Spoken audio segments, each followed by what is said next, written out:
selamat petang. Berjumpa lagi di channel Cerita Kak Sri. Apa kabar kalian semua pemirsa? Saya harap kalian semua sehat-sehat aja di sore hari ini. Dari kalian nampak saya buat video ini tuh jagungnya tuh masih start boleh kita buat pergedel atau cucur jagung.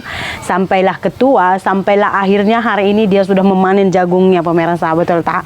Hari ini kita buat video apa Kak Sri? Hari ini saya akan mereaction beberapa video dari salah seorang TikToker Indonesia, di mana tuh pemirsa videonya ini tuh membuat saya bergeleng-geleng kepala, gitu.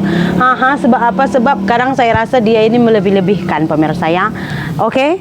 Jadi mungkin ini adalah first time dia ke Malaysia, tapi saya juga sebenarnya kita reaction saja ya, tidak mengomentari apa-apa karena saya sendiri itu nggak pernah ke lokasi-lokasi atau tempat-tempat yang kebetulan dia kunjungi di Malaysia ini. Macam yang saya cakap, saya juga selama saya di Malaysia, walaupun saya udah 10 tahun kemarin di Malaysia, saya itu belum pernah lagi ke Twin Tower, ya kan, dua gedung ikoniknya Malaysia, betul tak? Jadi no comment lah ya.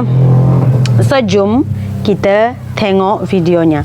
First dulu kita tengok videonya ini. Oke pemirsa, jom kita reaction video yang first dulu pemirsa. Yuk.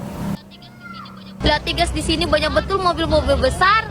Kalau di Indonesia jarang pula mobil-mobil besar. Di sini di samping banyak mobil-mobil besar. Astaga, besarnya itu gedungnya guys. Besar betul gedungnya itu guys. Astaga guys, ada mobil di dalam TV. Ih, kagetnya aku tuh guys. Ada mobil di dalam TV, ngerinya. Wow. Dan aku juga baru tahu kalau ada kereta api di atas jalan guys. Astaga guys, aku baru tahu di Malaysia ada sungainya juga guys. Kukira tidak ada guys. Astaga guys, ini pertama kalinya aku lihat gedung tapi dia ada pohon-pohon di dalam kamarnya guys. Nah nyangkanya aku pada di Malaysia ada menara besar betul guys. Dua lagi kembar guys. Di tempatmu apa namanya guys? Kalau di tempatku namanya menara guys. Di tempat kalian apa namanya guys? Lihat guys di belakangku guys, besarnya. Astaga guys, aku baru tahu juga kalau di Malaysia di gedungnya ada layar-layarnya kayak gitu, kayak di TV-TV guys. Ternyata ada gedung di dalam TV guys. Ini dia pavilion guys. Di tempatmu apa namanya guys? Namanya di tempatmu guys. Jadi katanya dia pertama kali tahu rupanya di Malaysia itu ada Twin Tower, padahal itu ikoniknya Malaysia ya kan pemirsa.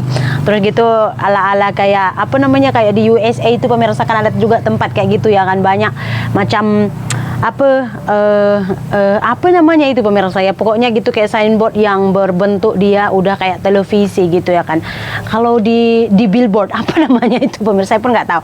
Pokoknya kata orang memang pavilion itu kayak ala-ala yang di USA itu tapi versi Malaysianya pemirsa ya. Jadi di sana biasa orang memasarkan atau mempromosikan produk mereka pemirsa. Jadi katanya pertama kali dia tahu ternyata di Malaysia itu ada dua menara kembar. Aduh, di tempatmu apa namanya guys, katanya pemirsa. Tapi satu hal yang perlu kalian tahu pemirsa ya, dia ini memang seorang TikToker yang melebih-lebihkan sesuatu yang sebenarnya biasa gitu. Memang dia punya ciri khas begitu. Karena kemarin juga dia bilang, guys ini di tempat aku namanya batu, di tempatmu namanya apa guys? Ah, dia memang seorang TikToker yang seperti itu ya. So kita enjoy aja tengok videonya, jangan terlampau melebihkan macam kalian bilang apa dia ini apa pun tak tahu, atau di Indonesia pun banyak. Dia namanya seorang content creator pemirsa ya kan, harus memiliki kriterianya tersendiri. So enjoy aja. Jom kita tengok the second video pemirsa yang mau kita tengok pula. Canggihnya Malaysia guys, masa isi bensin kita pergi bayar dulu guys di di konternya guys, baru kita isi guys. Katanya nggak boleh langsung bayar sama orangnya, keren betul. Kalau di Indonesia mana ada kita langsung bayar sama orangnya guys. Ih mantap betul loh Malaysia guys. Nah lihatin lah guys, kayak gini guys isinya guys. Nah mantap betul guys. Guys canggih betul guys. Nah lihat di Malaysia canggih betul daripada Indonesia guys. Tuh kalau di Indonesia mana ada cara belinya begitu. Kalau ini aneh-aneh juga tapi bagus kayak gitu. Kalau begitu bayar dulu baru kita isi selfie slab isi sendiri katanya. Di sini juga murah-murah juga bensinnya. Kalau di Indonesia itu mahal betul bensinnya, kalau di Malaysia murah-murah bensinnya. Oke pemirsa, memang satu perbedaan yang mencolok ya di Malaysia itu, kalau kita mau mengisi bensin atau petrol ya, kita memang layan diri, kayak kita buat sendiri pemirsa ya. Jadi pengalaman saya sendiri, kalau kita mengisi bensin di Malaysia itu first kita kena pergi ke counter dulu, and then kita bagi tahu nomor berapa gitu, misalnya pam nomor berapa, misalnya kita bilang nomor 2, oke nomor 2 berapa ringgit, Misalnya kita bilang 10 ringgit, ya udah dia akan bagi 10 ringgit. So kita tinggal tekan sahaja pemirsa. Biasanya memang nggak ada kayak di Indonesia kan, misalnya kita turun aja gitu, selamat sore Pak. Apalagi kalau di Pertamina gitu selalunya selamat sore Pak. Isi berapa kata gitu kan, kita bilang 200.000. Oke, dimulai dari nol ya Pak, ditunjukkannya lagi baru itu diisikannya pemirsa. Jadi kita itu kayak raja kalau di sini. Kebanyakannya juga kalau di sini kan naik mobil, nggak turun dari mobil, paling dari cermin aja gitu ya kan. Nah kalau di Malaysia itu enggak pemirsa, kita harus mengisinya sendiri gitu. Jadi kita harus pergi ke counter, udah gitu kita bagi tahu nomor berapa, habis itu kita isi sendiri. Semua ada kekurangannya, ada kelebihannya. Dari pandangan saya ya pemirsa, karena saya arif tentang ini, karena saya pernah terkena juga. Nah kalau misalkan kita tengok dulu yang di Malaysianya pemirsa, misalnya ya kan, kita isi sendiri, udah kita ke counter. Nah ya, kita ke counter tuh ada kemungkinan pada pencuri, karena misalnya kita gini, mesin mati ya, saya tengok juga memang orang Malaysia itu lebih akur, misalnya lebih sadar diri, lebih ikut peraturan, karena jarang sekali saya nampak orang yang mengisi bahan bakar atau mengisi bensin atau mengisi petrol, mereka itu nggak mematikan mesinnya gitu. Kalau di sini tuh banyak yang nggak mau mematikan mesin ketika mengisi bensin ya.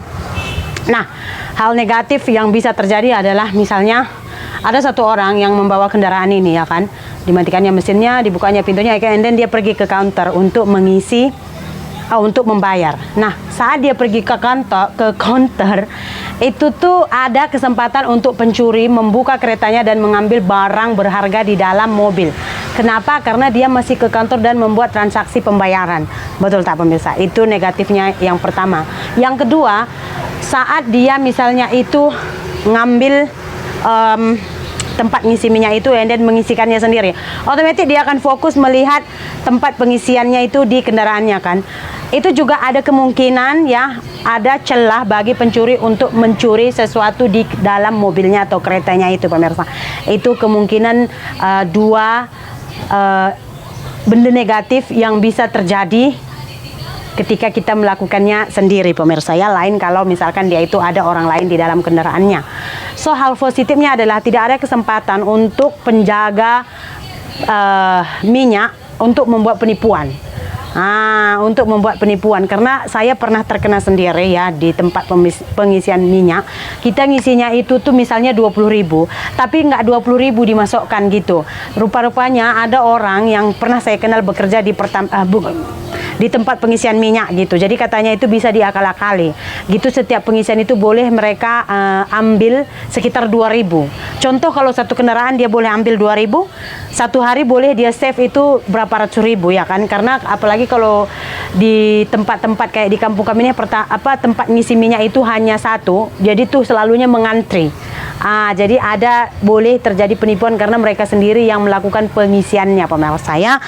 Itu sahaja sisi negatif dan sisi positifnya tentang pengisian minyak ini. Tapi kembali lagi kepada kita, waspadalah, oke? So kita akan reaction yang nomor 3 pula.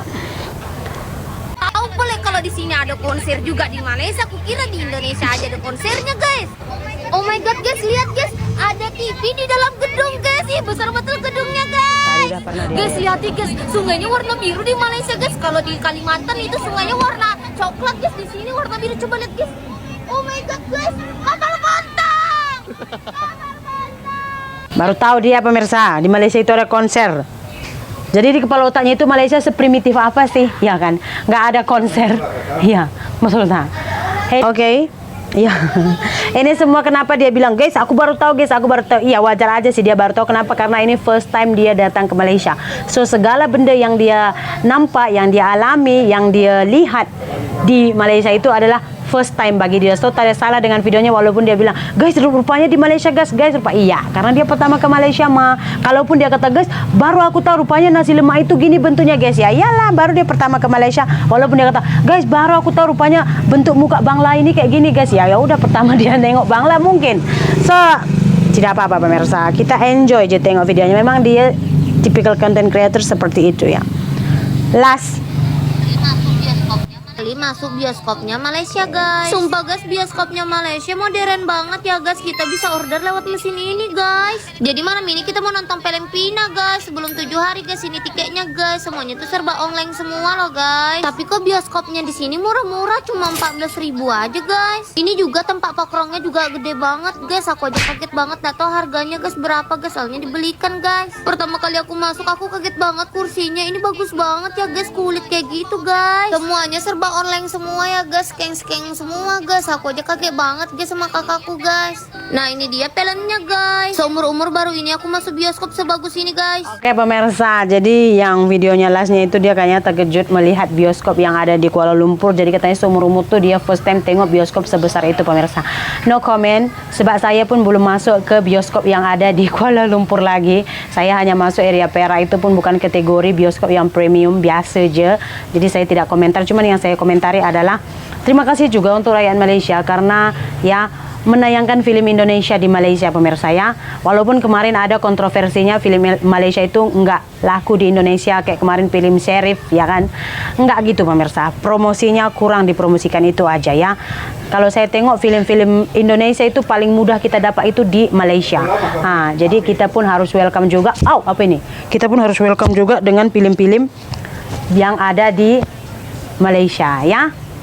Oke, untuk hari ini saya rasa video cerita Kak Sri sampai di sini saja pemirsa. Terima kasih banyak. Kita jumpa lagi di video berikutnya. Bye. Mau hujan.